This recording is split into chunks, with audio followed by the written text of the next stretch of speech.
Welcome to Shukla study point. आप सभी का स्वागत है आपके अपने YouTube channel Shukla study point में। मैं शिवम शुक्ला आप सभी दोस्तों का हार्दिक स्वागत करता हूं आपके अपने यूट्यूब चैनल में।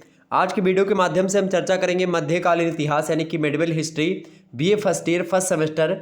आप सभी को पता होगा मिड टर्म की जो परीक्षा होती है यानी कि तिमाही परीक्षा जिसको हम बोल सकते हैं, तो उसकी परीक्षा के लिए खास करके आपका 1 घंटे की परीक्षा होने वाली होती है। 6 प्रश्न पूछे जाते हैं, उनमें से 2 प्रश्न या 3 लगभग 3 प्रश्न करने होते हैं। तो इस प्रकार से जो आपके प्रश्न पत्र में कैसे प्रश्न आने वाले हैं, किन टॉपिक से आने वाले हैं तो उनको कैसे तैयार करना है, तो इस वीडियो के माध्यम से आप उन सभी टॉपिक्स के बारे में जिनसे प्रश्न आने वाले हैं उनके बारे में आप चर्चा सुनेंगे। अर्थात मैं चर्चा करूंगा, आसानी से आप लोग उसको सुनिएगा, बड़े ध्यान लगा करके सुनेंगे, आपको सारे पॉइंट्स समझ में आएंगे। और आपको बता दूं कि इससे पहले हमारे 2022 का जो मॉडल पेपर है उनको एक बार आप जरूर देख लीजिएगा और महासंग्राम वीडियो देख लीजिएगा। आपका लगभग सारा डाउट्स जो होगा वो सारा क्लियर हो जाएगा और आप आसानी से समझ सकेंगे। और मध्यकालीन इतिहास जो है आपको क्या पढ़ना है फर्स्ट सेमेस्टर में आप सभी को पता होगा, क्योंकि जो हिस्ट्री है यानी इसको मध्यकालीन इतिहास ना बोल करके हम हिस्ट्री बोल सकते हैं, यानी कि बीए प्रथम वर्ष हिस्ट्री प्रथम सेमेस्टर। अब हिस्ट्री की शुरुआत जो इसमें होगी वो प्राचीन एवं पूर्व मध्यकालीन भारत, ये आपके प्रश्न पत्र का नाम है। प्रारंभ से लेकर के 1206 ईस्वी तक हमको पढ़ना है, यानी जब से इतिहास की शुरुआत हुई है वहां से लेकर के हमको 1206 ईस्वी तक पढ़ना है। वैसे शुरुआत में आपको सभी को पता होगा कि भारत में खास करके जो वैदिक काल रहा है, वैदिक काल आप उसके बाद में आप देखते हैं, मतलब उससे पहले सिंधु सभ्यता काल रहा। तो इस सिंधु सभ्यता, वैदिक सभ्यता, ऋग वैदिक, उत्तर वैदिक, इन सभी सभ्यताओं के बारे में जानते हुए हम महाकाव्यकालीन दशाओं के बारे में परिचित करते हुए ये आगे बढ़तेंगे। और लगभग 1206 ईस्वी तक हम जो है पूरा का पूरा हमको, यानी कि जब तक आप देखते हैं मोहम्मद गौरी, महमूद गजनबी, ये सब जो है यानी कि जो एक प्रकार से जो इस्लाम खास करके इन्वेजन होता है इस्लाम का, जैसे महमूद गजनबी और मोहम्मद गौरी खास करके इन दोनों के बारे में पढ़ना, इनका आगमन भारत में जो होता है वहां तक हमको पढ़ना है। और उसके बाद में हम सेकंड सेमेस्टर में पढ़ते हैं मध्यकालीन मतलब हिस्ट्री के अंतर्गत 1206 ईस्वी से लेकर के, यानी 1206 ईस्वी में आप देखते हैं दिल्ली सल्तनत की शुरुआत हो जाती है। और फिर उसके बाद में आप देखिएगा कि 1757 ईस्वी तक आप देखेंगे कि जो है दिल्ली सल्तनत मतलब कि मुगल वंश जो होता है, मुगल दिल्ली सल्तनत के बारे में हमको पढ़ना है सेकंड सेमेस्टर में, और मुगल सल्तनत के बारे में यानी कि मुगल काल के बारे में। तो मुगल सल्तनत आप सभी को पता होगा 1526 से स्टार्ट होता है और 1707 में जब वो मरता है, क्या नाम है उसका, औरंगजेब, उसकी मृत्यु के बाद में मुगल एम्पायर एकदम से हिल जाता है। और उसके बाद में 1757 ईस्वी का जब प्लासी का युद्ध होता है अंग्रेजों के बीच, मतलब अंग्रेजों से और इन सभी के बीच में मिला करके यानी भारतीयों से, तो कुल मिलाकर के यहीं से क्या होता है कि अब ब्रिटिश ईस्ट इंडिया कंपनी अपने हाथों में शासन संभालती है। थर्ड सेमेस्टर में आप यहाँ से 1757 से स्टार्ट करते हैं और यानी जब तक अंग्रेजी पीरियड रहता है तो आप उसको पढ़ते हैं 1757 से लेकर के 1950 तक। तो कुल मिलाकर के ये थोड़ा सा सिलेबस होता है थर्ड सेमेस्टर का अब तक का। तो आइए हम फर्स्ट सेमेस्टर के सिलेबस यानी कि शुरुआत से लेकर के 1206 ईस्वी तक का जो सिलेबस है इसके अकॉर्डिंग समझते हैं कौन कौन से चैप्टर से आपके प्रश्न आने वाले हैं। देखिए, पहला टॉपिक आपका बनेगा कि प्राचीन भारत के जो इतिहासविद रहे उनके बारे में और भारतीय ज्ञान व्यवस्था के बारे में। भारतीय ज्ञान व्यवस्था के बारे में अगर मैं बताऊं आपको, तो भारतीय ज्ञान व्यवस्था आप सभी को पता होगा भारत में, जैसे कि खास करके इतिहासों के बारे में भारत का नाम कई जगहों पर आप देखते हैं। चैप्टर 1 हमने पढ़ा दिया है ऑलरेडी, उसको आप देख लीजिएगा। उसमें आप भारत के बारे में खास करके आप देखेंगे हर मात्रा इतिहास लेखन की प्रवृत्ति जो थी भारतीयों में ही एक प्रकार से प्रारंभ से ही विद्यमान थी, शुरुआत से। जैसे ऐतिहासिक वर्णन जो मिलता है दशराग्य का युद्ध मिलता है ऋग्वेद के मंत्रों में, और इसके अलावा बिंबिसार से पूर्व तक की घटनाओं का उल्लेख ब्राह्मण ग्रंथों में मिलता है। मानव जीवन से संबंधित तमाम सारे नियमों का उसके और तमाम सारे राजधर्म न्याय इन सभी के बारे में आप देखेंगे धर्म सूत्रों में चीज़ें मिलती हैं। 6ठी शताब्दी ईसा पूर्व से लेकर के 2वीं शताब्दी ईसा पूर्व के बीच की जो भी अनेक ऐतिहासिक घटनाएं हैं उनका वर्णन पाणिनि, कात्यायन और पतंजलि के विवरणों से हम पता चलते हैं और प्रमाणिक मानी जाती हैं।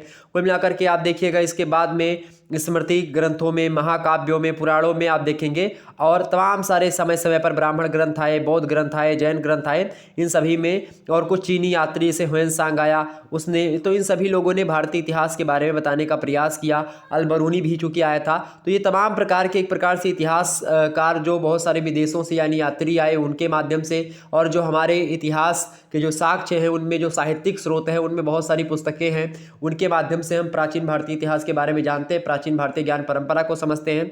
ये चीज़ आपको समझना होगा। प्राचीन भारतीय ज्ञान परंपरा की बात की, उसे भारत नाम जो मिला है वो भारत नाम, चूंकि भारतवर्ष के अतिरिक्त भारत के 2 अन्य नाम भी हैं। एक तो हिंदुस्तान है, हिंदुस्तान, और दूसरा कौन है, इंडिया। हिंदुस्तान जो नाम है ये ईरानियों ने दिया है, ईरानी भाषा में साकोहा कहा जाता है।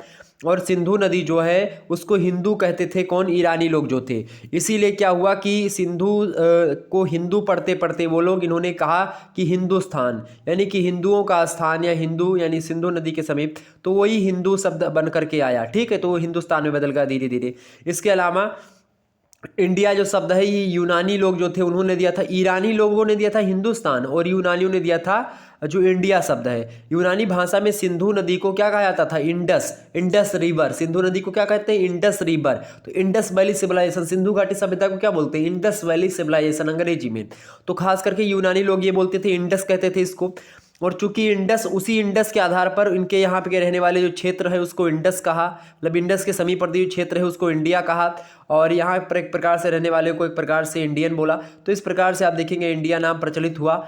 और कुल मिलाकर के आप देखेंगे कि धीरे धीरे करके ये, अच्छा, भारत में आप देखेंगे कि जो है तमाम प्रकार के उत्तर पश्चिम में पामीर का पठार और हिंदू कुश पर्वत और नागा, खासी, गारो, तमाम प्रकार की पहाड़ियाँ आप देखेंगे। पूरा मतलब कि पश्चिमी मतलब कि जो पूर्वी एरिया है वहाँ पर, उत्तर में आपको हिमालय मिलता है, दक्षिण में आप देखिएगा कि समुद्र मिलता है दाएँ बाएँ दोनों तरफ। तो कुल मिलाकर के भारत का एक स्ट्रक्चर जो है बहुत ज़बरदस्त है। तो भारत में आप देखते हैं, भारत के जो है ग्रंथों में आप खास करके देखिएगा जो है 7 नदियों के बारे में वर्णन है, गंगा च यमुना च गोदावरी सरस्वती नर्मदे सिंधु कावेरी जलेस्मिन् सन्निधिं कुरु, यानी गंगा, यमुना, गोदावरी, सरस्वती, नर्मदी, सिंधु, कावेरी 7 नदियों के बारे में भारत में बताया गया। पवित्र नदियाँ हैं, 7 पर्वत है, महेंद्र हो गया, मलय हो गया, सह, भुक्तिमान, और इसके अलावा ऋक्ष, विंध्य और पर्यात्र, ये खास करके 7 पर्वत हैं। इसके अलावा 7 नगरों के बारे में बताया गया, अयोध्या, मथुरा, हरिद्वार, काशी, कांची, अवंतिका और द्वारिका, ये। तो इस प्रकार से आप देखेंगे भारत में बहुत सारे धर्मों का भी आप देखते हैं उदय हुआ, जैसे कि वैष्णव धर्म, शैव धर्म, शाक्त धर्म, बौद्ध, जैन, इन तमाम प्रकार के धर्मों का विकास या उदय जो हुआ है भारत में ही हुआ है, ठीक है। भारत में आप देखेंगे वर्ण आश्रमों का व्यवस्था, यानी कि जो 4 आश्रम है जो है गृहस्थ आश्रम, ब्रह्मचर्य आश्रम, और यहाँ तक कि तीसरा वानप्रस्थ और चौथा संन्यास आश्रम है। 4 आश्रमों का विभाजन ये भारतीयों की ही देन है। इसके अलावा पारिवारिक आदर्श, आचार विचार की भावना, ये सब भारतीय ही एक प्रकार से विचारधारा रही है। तो कुल मिलाकर के भारतीय ज्ञान परंपरा बड़ी ज़बरदस्त तरीके से रही है। तो ये भारतीय ज्ञान व्यवस्था के बारे में थोड़ी सी मैंने चर्चा करी। अगला आपका पॉइंट है कि प्राचीन भारत के इतिहासविद। आपसे प्रश्न क्या पूछता है इसमें, आपसे प्रश्न पूछता है कि प्राचीन इतिहास का संक्षिप्त परिचय दीजिए, ऐसा कुछ प्रश्न पूछता है। तो आप आसानी से इस प्रकार से इतिहास के बारे में बता सकते थे।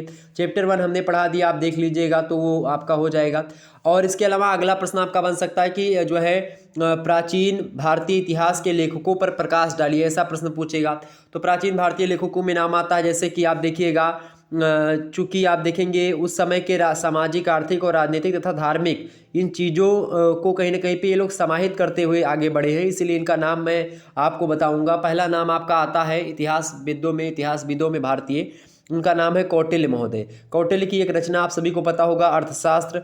वो रचना जो है मौर्य युगीन जो मतलब कि जो मौर्य कालीन जो युग है उसकी सामाजिक, राजनैतिक और आर्थिक चीज़ों के बारे में विस्तार से जानकारी, वो ऐसा ऐतिहासिक स्रोत है अर्थशास्त्र जो कि हमको मौर्यकालीन इतिहास के बारे में विधिवत जानकारी देता है।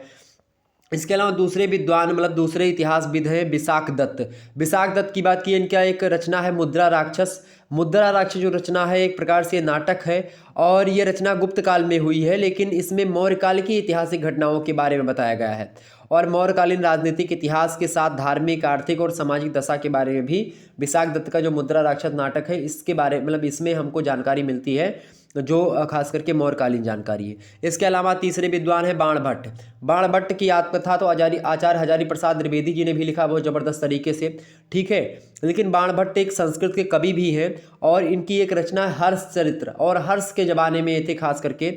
तो 7वीं शताब्दी यानी 606 ईस्वी आप सभी को पता होगा, तो 7वीं शताब्दी ईसा पूर्व की जो बारे में जो जानकारी है, यानी कि हर्ष के जीवन की उपलब्धियों के बारे में, और मौर्यों, शुंगों और कण्वों से उनका संबंध क्या रहा है हर्षवर्धन का, तो उसके बारे में बाणभट्ट की रचना है हर्षचरित उसमें मिलता है। इसके अलावा चौथे विद्वान है, चौथे इतिहासविद मान सकते हो आप महाकवि भास को। महाकवि भास की बात की जाए तो उनका एक महाकाव्य है स्वप्नवास वदत्तम। स्वप्नवास वदत्तम की अगर बात की जाए तो संस्कृत में बीए थर्ड सेमेस्टर में संस्कृत में आपको पढ़ना पड़ता है वो स्वप्नवास वदत्तम। तो ये 6ठी शताब्दी की एक रचना है। इसमें वत्सराज उदयन और उनके द्वारा विरोधियों को परास्त किए जाने तथा मगधराज दर्शक की सहायता लेने का वर्णन इसमें किया गया है, इनके महाकाव्य में स्वप्नवास वदत्तम में। ठीक है, और इसके अलावा अगले जो आपके विद्वान हैं चौथे नंबर के, उनका नाम क्या है, उनका सॉरी 5वें विद्वान आपके कौन हो गए भाई, महाकवि भास हो गए। उसके अलावा मैंने बताया था इससे पहले पाणिनि महोदय। पाणिनि महोदय की अगर मैं बताऊं तो इनकी अष्टाध्यायी रचना बड़ी फेमस है, व्याकरण ग्रंथ है अष्टाध्यायी। और व्याकरण ग्रंथ होने के बावजूद भी उसमें उस समय की जो राजनीतिक चीज़ें हैं, जो सामाजिक चीज़ें हैं, आर्थिक घटनाएं या धार्मिक तथ्य हैं, उन सभी के बारे में पाणिनि ने अपने ग्रंथ अष्टाध्यायी में वर्णन किया है। इसके अलावा अगले विद्वान हैं 6वें आपके पतंजलि महोदय। पतंजलि को कौन नहीं जानता है, आज तो पतंजलि के नाम पर बाबा रामदेव देखिए आप करोड़ों का बिजनेस कर रहे हैं। तो आपको पतंजलि एक पतंजलि वो जो प्रोडक्ट है वो पतंजलि खास करके बहुत एक मशहूर व्यक्ति हैं पतंजलि। उन्होंने महाभाष्य की रचना करी थी पतंजलि महोदय ने, और उनकी महाभाष्य जो रचना है उस ग्रंथ में आप देखिएगा मौर्य और शुंग काल, इन दोनों काल के इतिहास के बारे में जानकारी मिलता है। और पाणिनि की अष्टाध्यायी पर एक प्रकार से लिखा गया है ये महाकवि, मतलब कि जो महाभाष्य है ये पाणिनि के अष्टाध्यायी पर ही लिखा गया खास करके। तो ये पतंजलि व्यक्ति बहुत ज़बरदस्त थे। इसके अलावा साथ में जो आपके विद्वान हैं उनका नाम है गार्गी। तो गार्गी खास करके, गार्गी वैसे महिला रही हैं, ठीक है। गार्गी संहिता आप सभी को पता होगा, इनका एक ग्रंथ है, मतलब कि तो और प्रथम शताब्दी के लगभग लिखी गई है ये रचना गार्गी संहिता। और शुंग काल के बारे में जब यवन आक्रमण होता है खास करके भारत पर, तो उसके बारे में वर्णन मिलता है। इसके अलावा महाकवि कालिदास को तो निश्चित तौर पर आप सभी लोग जानते होंगे। तो महाकवि कालिदास ये आदि कवि भी कहे जाते हैं, आदि कवि तो ऐसे वाल्मीकि कहे जाते हैं, लेकिन महाकवि कालिदास की बात करूँ मैं तो इनकी एक रचना है मालविकाग्नि मित्रम।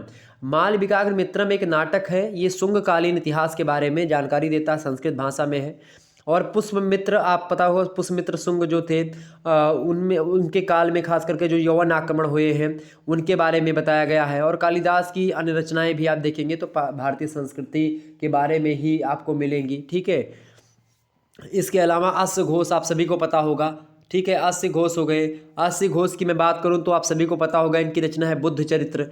तो ये महात्मा बुद्ध जो गौतम बुद्ध थे उनके जीवन चरित्र के बारे में अश्व घोष ने बताया है, और ये कुषाण सम्राट कनिष्क के समकालीन ही माने जाते हैं अश्व घोष, ठीक है। और इसके अलावा अगले विद्वान हैं आपके जो है उनका नाम जो है कामंदक। तो कामंदक जी जो है इनकी बात की जाए तो 700 से 800 ईस्वी के लगभग कामंदक की एक रचना है नीति शास्त्र, वो रचना आती है। और उसमें इन्होंने उस समय के आचार व्यवहार के बारे में खूब अच्छे तरीके से दिया है, और कौटिल्य के अनेक सिद्धांतों को भी कहीं ना कहीं पे इन्होंने आत्मसात किया। इसके अलावा बात की जाए अगले विद्वान की तो बृहस्पति हो गए। बृहस्पति जो है ये अपने भारत की एक प्रकार से ये भी शान रहे हैं, चूँकि बृहस्पति की बात की जाए तो अर्थशास्त्र की रचना करी इन्होंने भी अर्थशास्त्र नामक पुस्तक लिखी है, और 900 से 1000 ईस्वी के आसपास लिखी है। राजकीय कर्तव्यों का सुंदर वर्णन अर्थशास्त्र में मिलता है इनके बृहस्पति के।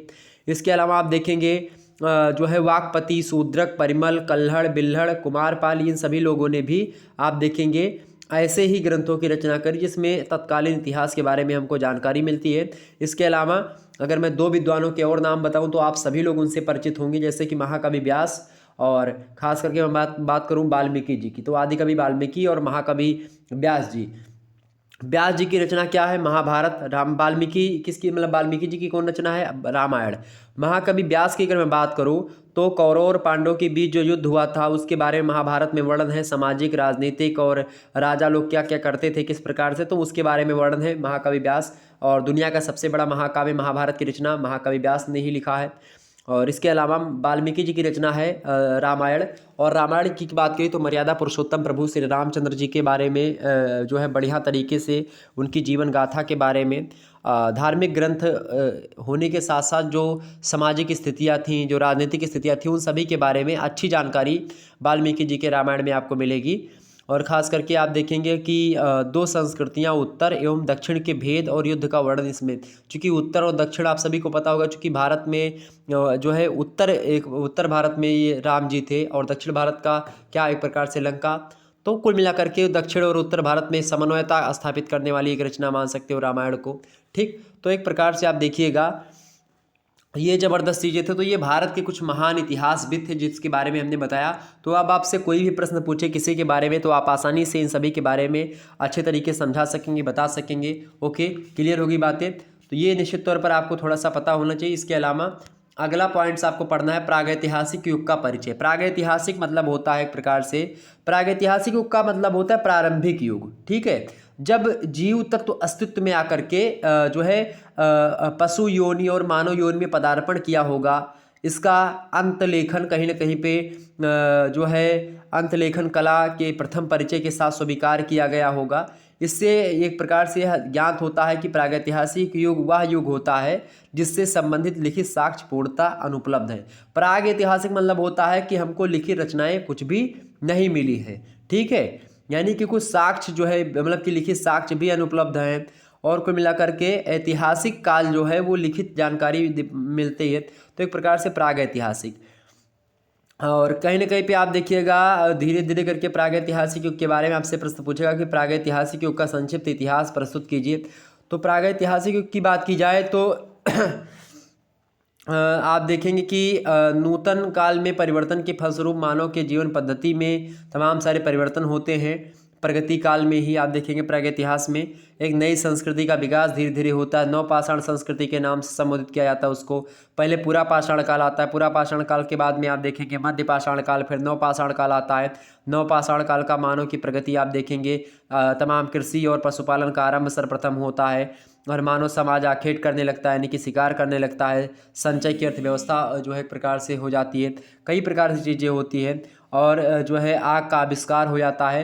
तो कई सारी चीज़ें अब धीरे धीरे अस्थायी आवास बनाने लगते हैं, परिवार बनने लगते हैं, कुटुंब बनने लगते हैं, ग्राम धीरे धीरे अस्तित्व में आते हैं, कृषि पशुपालन मानव एक प्रकार से मतलब कि मानव लोग करने लगते हैं। तो कुल मिलाकर के आप देखेंगे कि डॉक्टर राधाकांत वर्मा कहते हैं कि नवपाषाणिक काल में कृषि कर्म पशुपालन एवं मृदुभांड के विकास ने जो क्रांतिकारी परिवर्तन किए उनका बीजारोपण मध्य पाषाण काल में ही होने लगा था।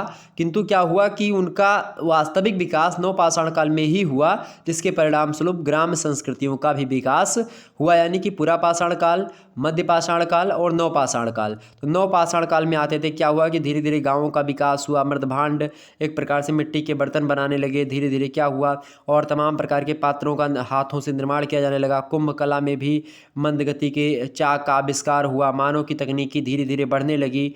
तो ये सब एक प्रकार से प्रागैतिहासिक युग के बारे में था।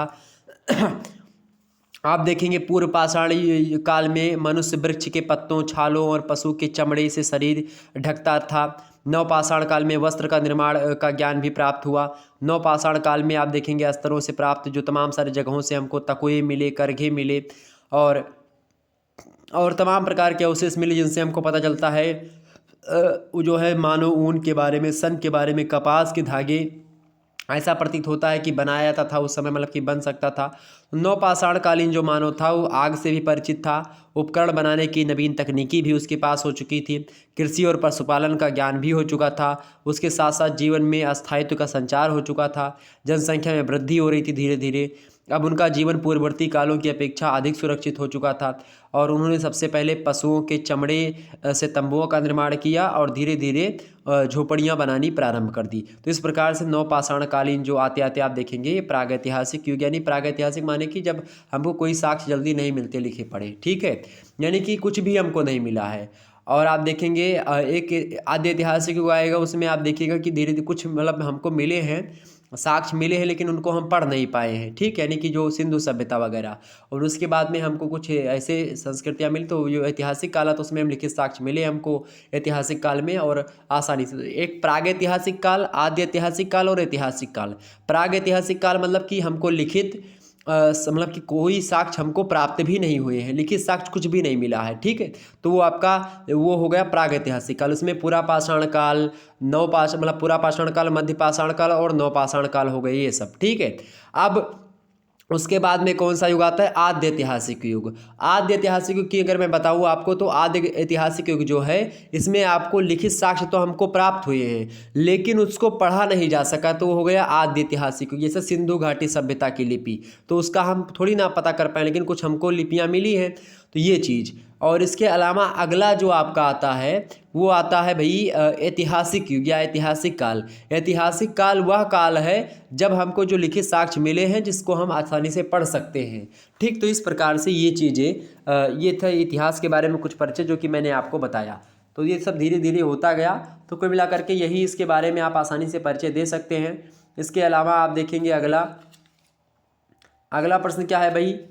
अगला प्रश्न आपकी स्क्रीन पर आ चुका है, सभी लोग देखेंगे सिंधु सभ्यता के बारे में। सिंधु सभ्यता आप सभी को पता होगा।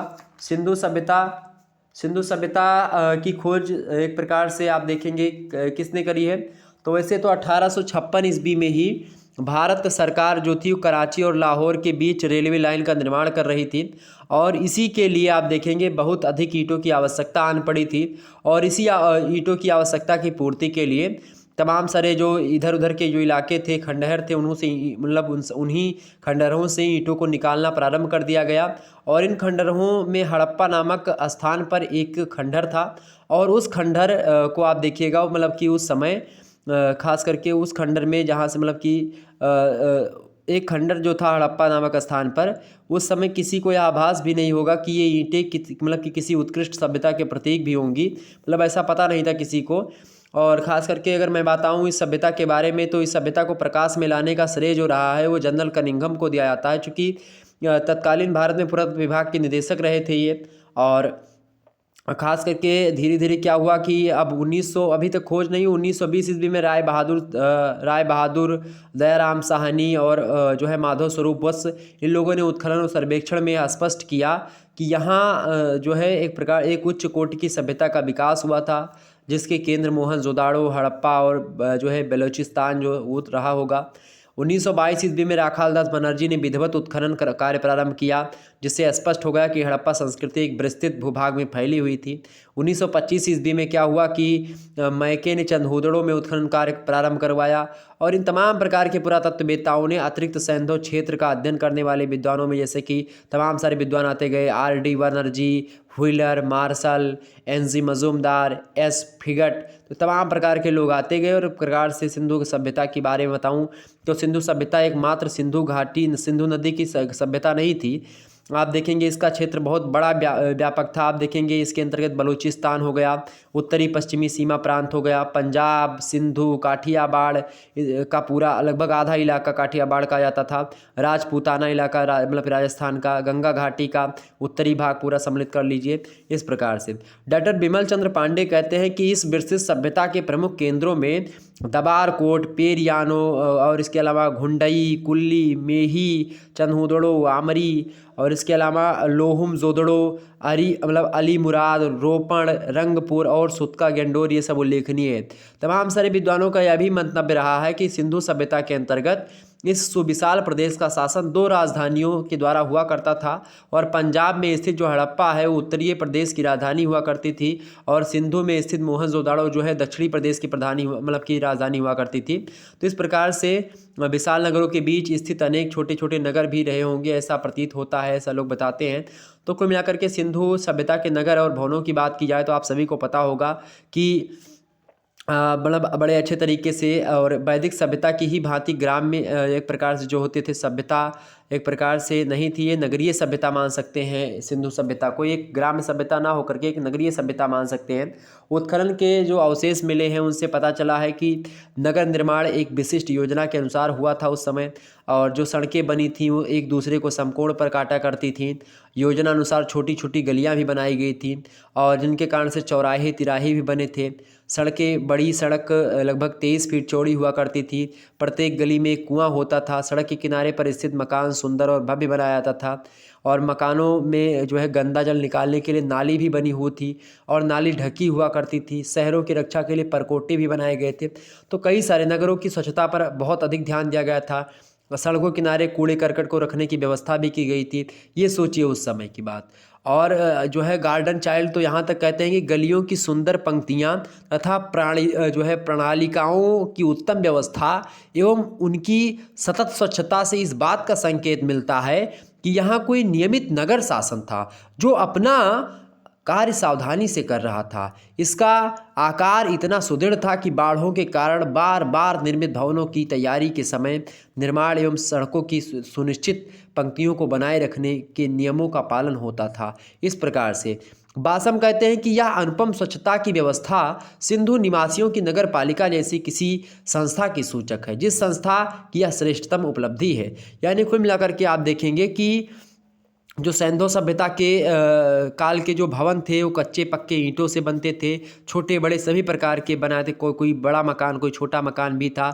और आप देखेंगे निर्माण कला, स्वच्छता, भव्यता, एक प्रकार से नगर जो थे वो भवन जो थे वो चौकोरे में बनाए जाते थे, बीच में आंगन रखा जाता था, उसके चारों ओर आप देखेंगे कि छोटे बड़े कमरे बनाए जाते थे, मकानों में दरवाजे, खिड़कियाँ, झरोखे, स्नान घर, पनघर, ये तमाम प्रकार के, और कूड़ादान वगैरह भी, घर से पानी निकलने की व्यवस्था नहीं, नालियाँ भी हुआ करती थी। मकान के मुख्य द्वार पर राजपथ की अपेक्षा पीछे की ओर हुआ करता था। मोहनजोदाड़ो नगर में आप देखेंगे जो भी भग्नावशेष मिले हैं उनसे यह पता चलता है कि ये भवन दो कमरों से लेकर बड़े बड़े भवन बनते थे, यानी छोटे भी, दो कमरे के भी और उससे बड़े बड़े भी। एक बहुत ही विशाल भवन मिला है जिसका अगला भाग 85 फीट है, गहराई लगभग 97 फीट है, जिसमें 32 वर्ग फीट का आंगन बना है। और इस भवन के विशालकाय द्वार हैं, हाल है, बरामदे। तो इससे देख करके कारीगरों की निपुणता का पता चलता है कि बहुत अच्छे कारीगर रहे होंगे। मकानों की जो बाहरी दीवारें थी काफ़ी मोटी बनाई गई थी, 5 फीट तक की मोटी दीवारें जो है वाले मकान जो है मिले हैं। और आप देखें कुछ बहुत बड़े बड़े हाल भी दिखे हैं जो सार्वजनिक भवन वगैरह या पाठशाला या मंदिर हो सकते थे। एक 90 वर्ग फीट वाला एक भी मतलब कि एक जो है मतलब मिला है जो है। तो इस प्रकार से आप देखेंगे इस प्रकार चीज़ें हुआ करती थी। एक विशालकाय स्नान घर मिला है, चारों ओर उसके बरामदे हैं, पीछे गैलरियां हैं, चारों ओर कमरे भी उसके, कुंड है, उसकी लंबाई लगभग 30 फीट है, चौड़ाई 30 फीट है और गहराई 8 फीट उसकी है। और दोनों ओर जल की सतह को छूती हुई सीढ़ियां भी बनाई गई हैं। कुएं हैं जिनसे आवश्यकता पड़ने पर स्नान घर के कुंड को जल से भरा जाता था। विशाल स्नानागार की कुल लंबाई 180 फीट, चौड़ाई 108 फीट है, बाहरी दीवारों की मोटाई 8 फीट है। जलाशय के जल की सुरक्षा तथा उसकी नींव को सुदृढ़ रखने के अभिप्राय से आप देखेंगे कारीगरों ने क्या किया है, बहुत चतुराई दिखाई है। जलाशय को जल से भरने या रिक्त करने के लिए जो व्यवस्था की गई थी वह भी एक प्रकार से ज़बरदस्त तरीके से थी। तो कहीं ना कहीं पे आप देखेंगे कि सिंधु सभ्यता वैसे ही उच्चतम सभ्यता नहीं थी। इसकी सामाजिक संगठन हुआ, भोजन हुआ, आभूषण हुआ, श्रृंगार प्रसाधन हुआ, सब मामले में अग्रणी सभ्यता थी। आर्थिक दशा में कृषि, पशुपालन, उद्योग धंधे, व्यापार वाणिज्य सब हुआ करते थे। ठीक है, कुल मिलाकर के आप देखेंगे कि कई सारी चीज़ें आपको मिलेंगी। तो इस प्रकार सिंधु घाटी सभ्यता धर्म यानी शिव भगवान की उपासना भी किया करते थे, लिंग पूजा, मातृ देवी की पूजा करते थे, योनि पूजा भी किया करते थे, और ख़ास करके पशु पूजा हुआ, वृक्ष पूजा हुआ, और प्रकृति पूजा, प्रतीक उपासना, धार्मिक विश्वास और प्रथाओं में आप देखेंगे कि जो है मंदिर के प्रमाण के उपलब्ध तो नहीं मिलते हैं इसमें, लेकिन देवी देवताओं और पशुओं के प्रतीक मिले हैं। और इससे पता चलता है कि हाँ भाई अच्छा, मार्शल कहते हैं कि मोहनजोदाड़ो में मंदिर लकड़ी के बनते थे और वे नष्ट हो गए हैं, ऐसा मार्शल महोदय कहते इतिहासकार हैं। और बिल्कुल होता होगा, क्योंकि जब भाई भगवान की मूर्तियाँ मिली हैं तो ये पता बिल्कुल है कि भाई भगवान रहते भी एक प्रकार से जैसे मंदिर होते हैं आजकल वैसे कोई स्थान ना होगा, तो इस प्रकार से चीज़ें मिली हैं। तो ये होगी सिंधु घाटी सभ्यता के बारे में कुछ चीज़ें जो आपको पता होनी चाहिए। धातु कला, मुद्रा कला, मृदभांड कला, मूर्ति कला, और इसके अलावा जो है कांसे की मूर्ति बनाते थे, और भी तमाम सारे चीज़ें इन लोगों ने मतलब जो ज़बरदस्त तरीके से स्नान गृह और शौचालय का भी निर्माण आप देखते हैं उस समय रहा होगा, ऐसा प्रतीत होता है। और आगे बढ़ते हैं अगला है आपका वैदिक कालीन व्यवस्था। वैदिक कालीन व्यवस्था की अगर मैं बात करूँ आपसे, तो वैदिक कालीन व्यवस्था जो है इसमें आप देखेंगे कि आर्यों के इतिहास में प्राचीनतम युग को ही वैदिक काल के नाम से जानते हैं हम। और सर्वप्रथम ऋग्वेद की रचना हुई आप सभी को पता होगा। और इस संपूर्ण वैदिक साहित्य के सृजन एवं संकलन में सैकड़ों वर्ष लगे थे। चूँकि वैदिक काल को दो वर्गों में हम बांटते हैं, तो प्रथम काल को हम पूर्व वैदिक काल कहते हैं या ऋग्वैदिक काल कहते हैं, और दूसरे को हम क्या कहते हैं, दूसरे को हम क्या कहते हैं, क्योंकि ऋग्वेद काल की रचना और दूसरे को हम उत्तर वैदिक काल कहते हैं। ठीक है। और द्वितीय काल में आप देखते हैं यजुर्वेद, सामवेद और अथर्ववेद की रचना हुई।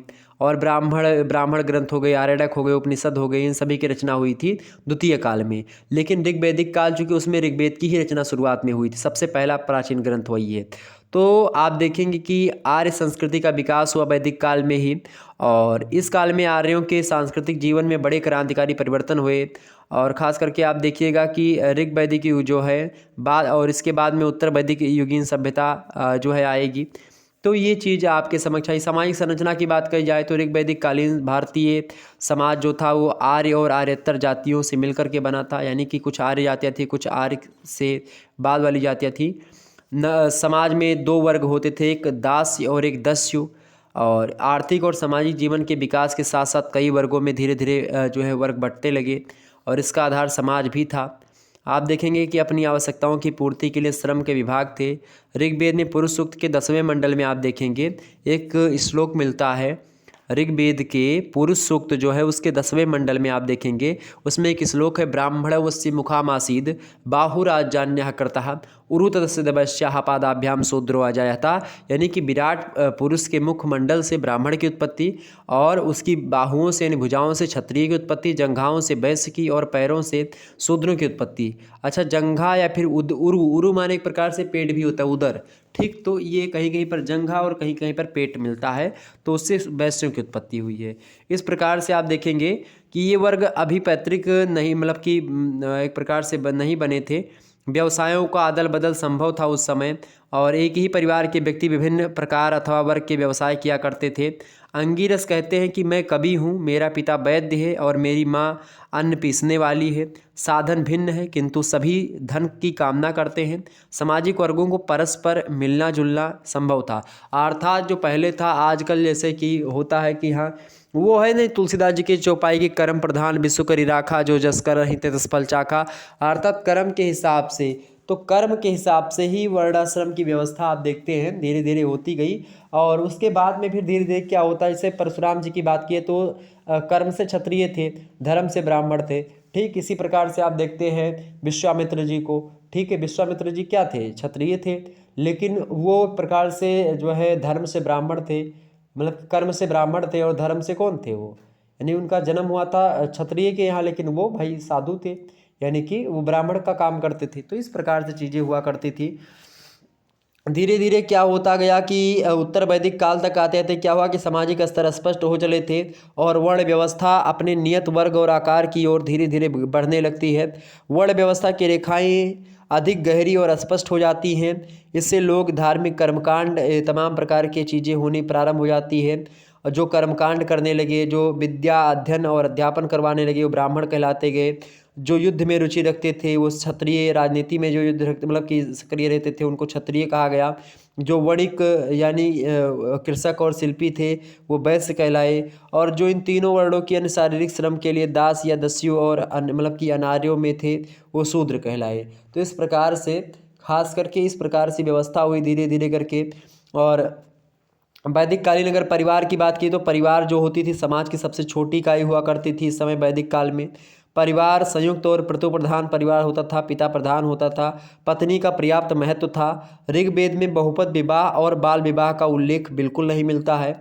स्त्रियों को अपना पति चुनने का अधिकार था। सीमित अवधि के लिए भी विवाह संबंध करने के उदाहरण भी मिलते हैं, जैसे पुरुरवा और उर्वशी का प्रतिबद्ध विवाह जो था, प्रतिबद्ध विवाह आपको पता होगा, उर्वशी और पुरुरवा का विवाह, ठीक है, वैसे मतलब कि हुआ था, दोनों लोग मोह गए थे आपस में। और मानव पुरुरवा मतलब कि मानव पुरुरवा थे, और जो उर्वशी थी वो अप्सरा थी। और उर्वशी को अस्थाई पत्नी बनने के असफल मतलब प्रयास एक प्रकार से था, यानी वो नहीं बनना चाहती थी। इसके उत्तर में कहती कि काम दग्ध पुरुरवा से उर्वशी की, चूँकि उर्वशी इतनी सुंदर थी कि जब पुरुरवा ने उनको देखा कि वो आई है तो एकदम से मनोमुग्ध हो गए।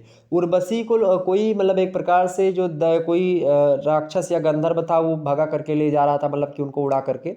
तो क्या हुआ कि उनसे रक्षा की थी इन्होंने पुरुरवा ने। तो उन्होंने रानी जो मतलब कि जो अप्सरा थी उर्वशी, वो बहुत ज़्यादा सुंदर थी। इंद्र के दरबार में नृत्य वगैरह किया करती थी, नृत्यांगना थी, अप्सरा थी। तो जो पुररवा महोदय थे यानी राजा थे, बहुत चक्रवर्ती सम्राट थे पुररवा, और पुररवा कहीं ना कहीं पे बाहुबल के लिए जाने जाते थे। उन्होंने तीर बाण से क्या किया, उसको एक प्रकार से ध्वस्त किया और उनके चंगुल से रानी को, मतलब उनको, सॉरी, अप्सरा को छुड़ाया, उर्वशी को। अब उर्वशी जो है गई इंद्र के दरबार में, उनका मन नहीं लग रहा था। आप उर्वशी एक महाकाव्य है रामधारी सिंह दिनकर का, बड़ा जबरदस्त काव्य है। आप अगर पढ़िएगा, कभी टाइम मिले जीवन में आपको, तो उर्वशी महाकाव्य पुस्तक ले लीजिएगा। मुश्किल से 40-50 रुपए की आती होगी, और बहुत ज़बरदस्त पुस्तक है रामधारी सिंह दिनकर जी की, बहुत ही धाकड़ पुस्तक है। और मेरे पास तो जो है उर्वशी पुस्तक भी है, और बहुत ज़बरदस्त तरीके से उसमें रामधारी सिंह दिनकर जी ने बताया है। कभी टाइम मिले तो आप पढ़िएगा, बहुत ही मनमुग्ध हो जाएगा। जो मूवी वगैरह देखते हो तो कभी कभी टाइम मिले तो एक बार ये पुस्तक ले आना आप सभी लोग। उसमें रामधारी सिंह दिनकर जी ने बहुत अच्छे तरीके से जो है पुररवा के बारे में बताया है, बहुत अच्छे तरीके से। चूँकि पुररवा जो है ये एक प्रकार से जब उसको देखते हैं तो ये एक प्रकार से मतलब कि बहुत ज़्यादा मनमुग्ध हो जाते हैं।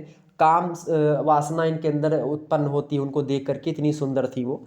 तो उर्वशी कहती है इनसे, जब इस प्रकार की स्थिति होती है, बाद में फिर से वो अपने सखियों के साथ आती है, उसको भी प्रेम हो जाता है ना इनके बाहुबल से। चूँकि शौर्य और सौंदर्य की जोड़ी अच्छी होती है।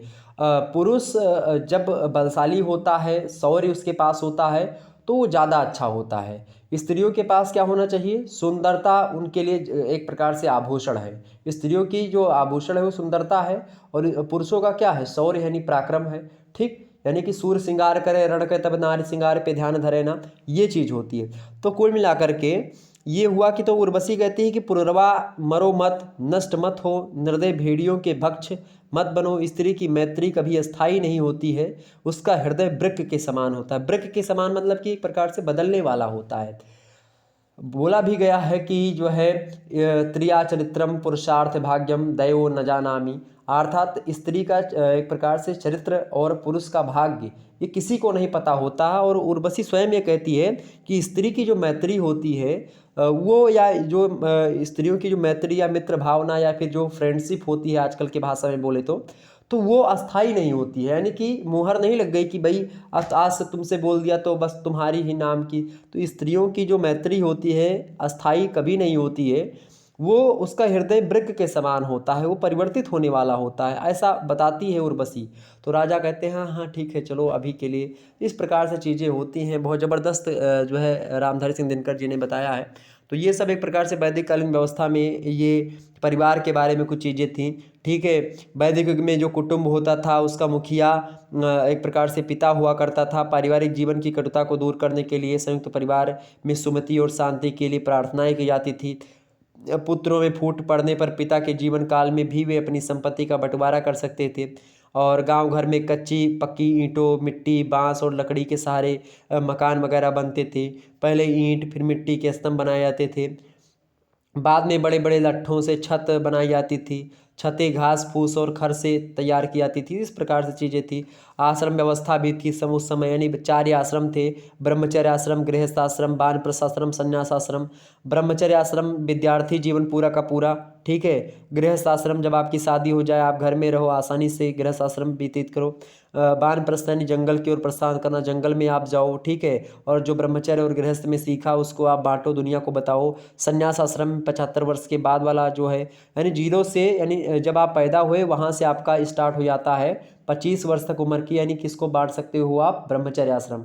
25 वर्ष से 50 वर्ष की जो उम्र है, गृहस्थ आश्रम। खूब ऐश करो, आराम से अपने पति पत्नी, मतलब कि जो है अपनी पत्नी और बच्चों की सेवा करो। इसके अलावा जो अगला पुरुषार्थ था वानप्रस्थ, यानी लोगों की सेवा करो। आप जो है बाहर निकलो, जंगल की ओर प्रस्थान करो, ये चीज़।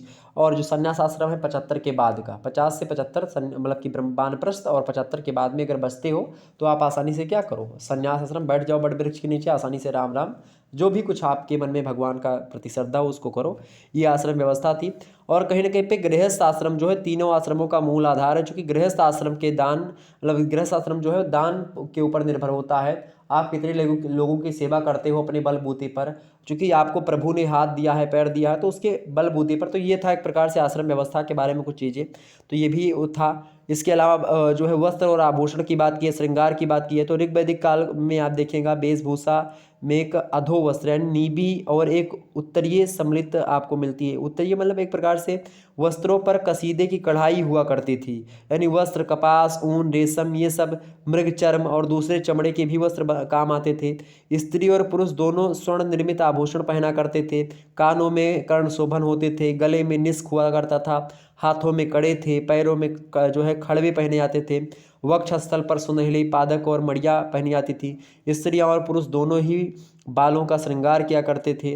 पुरुष एक प्रकार से आप देखेंगे तो उष्णनीस बांधते थे, एक होता था, और साल ओढ़ा करते थे। कुछ लोग दाढ़ी भी रखते थे जो पुरुष लोग हुआ करते थे। ठीक है, इस प्रकार से चीज़ें थी। और नाई का भी उल्लेख मिलता है, मतलब बाल बाल कटवाने के लिए, इस प्रकार का चीज़ें थी उस समय। तो ये था। इसके अलावा मतलब कि खाद्य और पेय के वस्त्रों की बात की जाए, जैसे कि मतलब सॉरी खाद्य और पेय पदार्थों की बात की है तो उसमें आप खीर, घी, दही, ये सब भोजन हुआ करते थे। पनीर, मालपुआ, पनीर में वैसे एक प्रकार से आज का पनीर नहीं, वो दूसरे प्रकार का था वो। तो एक प्रकार से वो जब दूध फट जाता था तो उसको खुद ही फाड़ करके, नहीं वो खुद ही फट जाता था कभी कभी, तो उसको मालपुआ, सत्तू, इन सभी का भी प्रचलन था। मांस का भी प्रयोग कभी कभी होता था। गाय को वध के अयोग्य माना जाता था। सुरा का प्रयोग निंदनीय सुरा माने होता है मदिरा, तो उसे पी करके लोग सभा समितियों में आपस में झगड़े करते थे, इसीलिए उसको मतलब निंदनीय, निंदनीय मतलब होता है एक प्रकार से बेकार चीज़, यानी कि उसकी निंदा करते थे लोग, यानी कि अच्छा नहीं समझते थे, इस प्रकार से। और ख़ास करके सोमरस, सोमलता को कूट करके, एक तत्व है सोमलता, उसको कूट करके सोमरस बनाया जाता था। सोमरस जो होता था ये अच्छी मदिरा, यानी कि अच्छा प्रकार का, जो बड़े बड़े लोग पीने वाले, जो ऐसा दारू जो कि बहुत बड़े बड़े लोग पिए, तो उसको सोमरस कहा जाता था। देवताओं को मतलब कि देवताओं के पिए के लिए होता था। और ख़ास करके एक ऐसा मतलब नैवेद्य बोल सकते हो आप। नैवेद्य माने होता है एक प्रकार से बहुत मतलब अच्छा, जो ऊर्जा स्फूर्ति देने वाला पदार्थ। जैसे नैवेद्य को प्रसाद बोलते हैं आजकल, जो नैवेद्य, निवेदयामी, ठीक है, ये चीज़ें। तो सोमरस मादक और आनंददायी हुआ करता था, मतलब थोड़ा सा नशीला टाइप का होता था, मतलब दारू ही थी लेकिन उच्च क्वालिटी की दारू थी वो सोमरस। और जो सुरा होती थी ये राक्षस लोग पिया करते थे, यानी कि जैसे आजकल की कच्ची महुआ, नगीना, ये सब। ठीक है। और चलिए, हालांकि तो आप न मत सोचेगा कि सर मैं किसी प्रोडक्ट का प्रचार और ना इसके प्रयोग में बिल्कुल भी हूँ, ठीक है, ये बात ध्यान रखिएगा, क्योंकि मैं इसके सख्त खिलाफ हूँ। दारू वगैरह मैं नहीं, मतलब एक प्रकार से रिकमेंड किसी को नहीं करता हूँ, गंदी चीज़ें कभी भी करना भी नहीं चाहिए, तो इससे आप दूर रहिएगा। और भी तमाम सारी चीज़ें थी, तो ये सब वैदिक काल के बारे में थी। वैदिक काल में आप देखते हैं तमाम सारे देवताओं के बारे में बताया जाता है। पार्थिव देवता थे, जैसे कि अग्नि, सोम, पृथ्वी। अंतरिक्ष के देवता थे इंद्र, वायु, मरुत और जो है पर्जन्य, ये सब अंतरिक्ष के देवता थे। पृथ्वी के देवता अग्नि, सोम, पृथ्वी थे ही। स्वर्ग के देवताओं में जैसे धौस हो गए, वरुण हो गए, मित्र हो गए, सूर्य हो गए, सविता, पूखन और विष्णु, ये सब हो गए। ठीक, इन सभी, यानी कि आप देखते हैं विश्वानिशावित्य दुर्तानि यत्र पराशो यद भद्रम तन्नाशो वा यतो यतः समीहसे तत्तो नो अभयम कुरु चान्नाह कुरु प्रजभ्यौ अभयन्नः पशुभ्यः। तो इस प्रकार से आप देखते हैं तमाम सरस्वती नदी के बारे में बताया गया है। तो इस प्रकार से आप देखेंगे धीरे धीरे ब्राह्मण कर्मकांड, देवताओं का बाहुल्य एक प्रकार से तो था ही, शुरुआत से ही ब्राह्मणों का प्रभाव समाज में बहुत बढ़ गया था। कर्मकांड जटिल हो गया था। ब्राह्मण ग्रंथों में यज्ञों ने वह स्थान प्राप्त किया, उसकी महत्ता को एक प्रकार से अच्छे तरीके से सामने रखा। और मतलब ब्राह्मण लोगों ने तमाम प्रकार के ग्रंथों की रचना करी, बहुत मेहनत भी करी अपने ज़माने में, उस समय में, और उस ज्ञान को बचाए रखा। वेदों को याद करते करते आप देखिएगा हिंदू षट दर्शन की रचना हुई धीरे धीरे करके, जैसे कि सांख्य, योग, न्याय, वैशेषिक, पूर्व मीमांसा और उत्तर मीमांसा, ये 6 दर्शनों की विकास हुआ धीरे धीरे उपनिषदों वगैरह में। ठीक है, तो कुल मिलाकर के धीरे धीरे चीज़ चलती गई हैं, और ये था वैदिक काल। इसके अलावा आप देखेंगे मगध साम्राज्य का उदय, अगला पॉइंट है आपका मगध साम्राज्य का उदय। मगध साम्राज्य के बारे में अगर बताऊं आपको, तो मगध साम्राज्य, आपसे प्रश्न पूछेगा कि मगध साम्राज्य के उत्कर्ष के क्या कारण थे, या मगध साम्राज्य के उत्कर्ष के कारणों की विवेचना कीजिए। तो क्या हुआ कि 6वीं शताब्दी ईसा पूर्व के महाजनपदों में मगध जो था वो राजनीतिक रूप से एक साधारण जनपद हुआ करता था। इस महाजनपद की अपेक्षा कौशल और काशी जो थे वो ज़्यादा समृद्ध थे, ज़्यादा सशक्त थे। परंतु क्या हुआ, मगध के सिंहासन पर जो बैठा था उसका नाम था बिंबिसार। और बिंबिसार जो था उसके मगध जैसे गद्दी पर वो बैठा, मगध धीरे धीरे बढ़ने लगता है अपनी उत्कर्ष की ओर। और इसने जल्दी क्या कर लिया, काशी महाजनपद हो गया, कौशल हो गया और विदेह, इन सभी पर अपने राजतंत्रों का स्थान एक प्रकार से ले लिया, कहीं ना कहीं पे उसको उस पर शासन किया। डॉक्टर हेमचंद्र राय चौधरी का मत है कि बिंबिसार तथा नंद जैसे शक्तिशाली शासकों के समस्त भारतीय राजनीति में मगध का वही स्थान था जो पूर्व नार्बन इंग्लैंड में बेसेक्स का था और जर्मनी में पर्सिया का था। प्रोफेसर श्रीराम गोयल कहते हैं कि जिस प्रकार किसी शांत सरोवर के मध्य पत्थर फेंकने पर उससे उठने वाली तरंगों के वृत्त धीरे धीरे फैलते जाते हैं, वैसे ही मगध साम्राज्य की सीमाएं फैल करके भारत के विभिन्न प्रदेशों को अपने में समेटती चली गई। तो मगध साम्राज्य के चूंकि उत्कर्ष के कई सारे कारण थे उस समय। कौन कौन से कारण थे? पहला कारण था कि भौगोलिक कारण। चूंकि मगध साम्राज्य का उत्कर्ष का भौगोलिक कारण सबसे प्रमुख माना जा सकता है, क्योंकि इसके उत्तर में सोन नदी थी, पश्चिम में गंगा नदी बहती थी, दक्षिण की ओर मगध जो है और विंध्य पर्वत मालाओं से घिरा हुआ था मगध साम्राज्य जो था, पूरब की ओर चंपा नदी थी, यानी कि चौतरफा इसकी सिक्योरिटी थी। इसकी राजधानी गिरिव्रज थी जिसे राजगृह कहा जाता था। डॉक्टर हेमचंद्र राय चौधरी इसी के बारे में कहते हैं कि यह राज्य उत्तर भारत के विशाल तटवर्ती मैदानों के ऊपरी और निचले भागों के मध्य क्या था, अति सुरक्षित स्थिति में था। 5 पहाड़ियों के मध्य एक दुर्गम स्थान पर स्थित था ये। और इसी मतलब भौगोलिक स्थिति के कारण से क्या हुआ कि यहाँ शत्रुओं का पहुँचना असंभव सा था। यह राज्य व्यापार और वाणिज्य का केंद्र था, यहाँ की भूमि उपजाऊ भी थी। तो कुल मिलाकर के ये भौगोलिक कारण भी इसका ज़बरदस्त तरीके से था। यहाँ दूर दराज के लोग यात्राएं करने के लिए आया करते थे और धीरे धीरे करके ये धीरे धीरे बढ़ने लगा। तो भौगोलिक कारक ये सबसे ज़बरदस्त था। क्योंकि इस भू राजनीतिक स्थिति का मगध नरेशों मतलब कि मगध के नरेशों ने पूर्ण लाभ उठाया, अंग और वज्जी संघ पर विजय प्राप्त करके अपनी शक्ति को और बढ़ा ली। और दूसरा कारण ये हो रहा कि मगध वासियों का मनोबल और चरित्र, यानी मगध के उत्कर्ष का द्वितीय कारण ये रहा होगा या रहा कि ये इनके निवासी जो थे इनका मनोबल थोड़ा सा उच्च लेवल का था, चरित्र भी ठीक ठाक था। डॉक्टर हेमचंद्र राय चौधरी कहते हैं इन्होंने इस पर ज़्यादा कार्य किया है मगध साम्राज्य के ऊपर। इन्होंने कहा कि अच्छी सामरिक स्थिति तथा बौद्धिक समृद्धि ही किसी राष्ट्र को क्या करती है, ऊंचा उठाने के लिए काफ़ी नहीं होती है। जबकि मगध अनेक जातीय और सांस्कृतिक धाराओं का मिलन बिंदु था।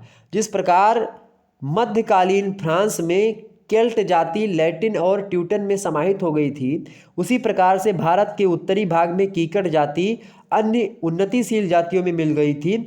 जिस राष्ट्र में बड़े बड़े लड़ाकुओं और योद्धाओं ने जन्म लिया, जिस राष्ट्र में जरासंध, अजातशत्रु, महापद्मनंद और अशोक जैसे महान विजेता उत्पन्न हुए, उसी राष्ट्र के राजाओं ने वर्धमान महावीर तथा गौतम बुद्ध के उपदेशों को स्वीकारा और संपूर्ण भारत में अपना साम्राज्य फैलाने के साथ साथ विश्व धर्म का प्रचार भी किया।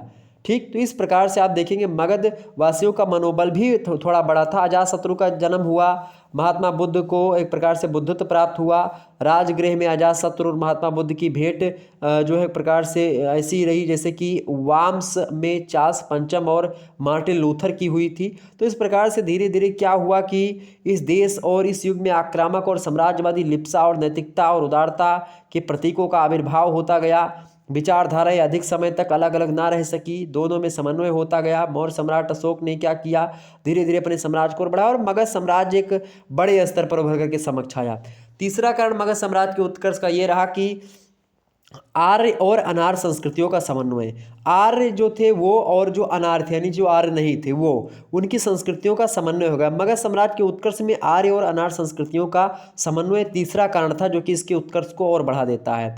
चूँकि यह गुण सरस्वती और दृश्यवती के जो नदियां हैं ये इनके तटवर्ती प्रदेशों में नहीं था और इन प्रांतों में ब्राह्मण लोग ब्रात्य वर्ग का संपर्क स्वीकार कर लेते थे तथा राजा लोग अपने महलों में शूद्र कन्याओं को भी स्थान दिया करते थे। वैश्यों व यवनों को भी शासकीय पदों पर नियुक्त किया जाता था। और यही नहीं, कभी कभी क्या होता था कि नगर शोभिनी की संतान के कारण से ऊंचे घरानों या पैतृक राजवंशों के शासकों को भी राज्य से निकाल दिया जाता रहा। यानी कि राजा का सिंहासन एक साधारण नाई की एक प्रकार से की भी पहुंच के अंदर था। यानी कि नगर शोभिनी के पुत्र एवं नापित पुत्र का राज्याभिषेक भी होने लगा था। कुल मिलाकर के डॉक्टर R.K. मुखर्जी कहते हैं कि परंपरावादी ब्राह्मण संस्कृति द्वारा लगाए गए शैथिल तथा बौद्ध धर्म एवं जैन धर्म के सार्वभौमिक दृष्टिकोण को विस्तृत किया और इसे एक शक्तिशाली साम्राज्य का केंद्र बिंदु बना दिया गया। यानी मगध साम्राज्य के ये उत्कर्ष का कारण आर्य और अनार्य संस्कृतियों का एक हो जाना, ये भी सबसे बड़ा कारण। चौथा कारण ये था मगध साम्राज्य के उदय का कि कुशल मंत्री और योग्य शासक थे। इसके कारण से क्या हुआ कि ये आगे बढ़ता गया। मगध के डॉक्टर रायचौधरी कहते हैं कि क्या कहते हैं, ये हेमचंद रायचौधरी कहते हैं कि मगध के वंशकार यानी जो वर्षकार थे, जैसे राजा कौटिल्य जैसे मंत्री और कार्यों में और अधिक तमाम प्रकार के अनैतिक और मिथ्यावादी नहीं थे। ये लोग नैतिकता के पक्ष में हुआ करते थे। तो इस प्रकार से आगे बढ़ते गए धीरे धीरे इस प्रकार से। और आर्थिक कारण भी कई सारे रहे होंगे, चूँकि आप देखिएगा कि यहाँ पर लौह धातु और भी तमाम प्रकार की धातु यहाँ पर थी और इसके कारण से लोग आते गए और एक प्रकार से धीरे धीरे क्या हुआ, कुल मिलाकर के आप समझिएगा कि व्यापारिक केंद्र बन गया। इसका कोई प्रतिद्वंदी नहीं था और निरंकुश राजतंत्र और संगठित सेना इसकी धीरे धीरे बनती गई। मगध का वास्तविक उत्कर्ष जो हुआ वो मौर्य युग में आकर के और होता है। कुल मिलाकर के अगर कहें कि मगध के उत्कर्ष में एक कारण का नहीं, तमाम सारे कारणों की भूमिका रही, अहम भूमिका निभाई। जो एक प्रकार से तमाम प्रकार के कारणों ने मगध को सर्वाधिक ख्याति मिली और धीरे धीरे क्या हुआ कि भारत के एक अति विशाल साम्राज्य के रूप में ये प्रतिष्ठित हुआ और आगे चल कर के मौर्य वंश जो है मगध साम्राज्य के परचम को और लहराता है। कुल मिलाकर के मगध के उत्कर्ष के तमाम सारे कारण रहे हैं, जिसके बारे में हमने आपको बता रखा। तो ये वीडियो आपको कैसा लगा फटाफट से आप बताने का प्रयास करिए। जितने भी लोग देख रहे हो फटाफट से जो है बताने का प्रयास करिएगा। वीडियो अगर अच्छा लगा तो सभी लोग वीडियो को लाइक कर दीजिए, चैनल पर नए हैं तो सब्सक्राइब कर दीजिएगा और शेयर कर दीजिए सभी दोस्तों के पास इस वीडियो को। ओके, धन्यवाद, मिलते हैं नेक्स्ट वीडियो में। तब तक के लिए जय हिंद, जय Bharat, good night, I love you.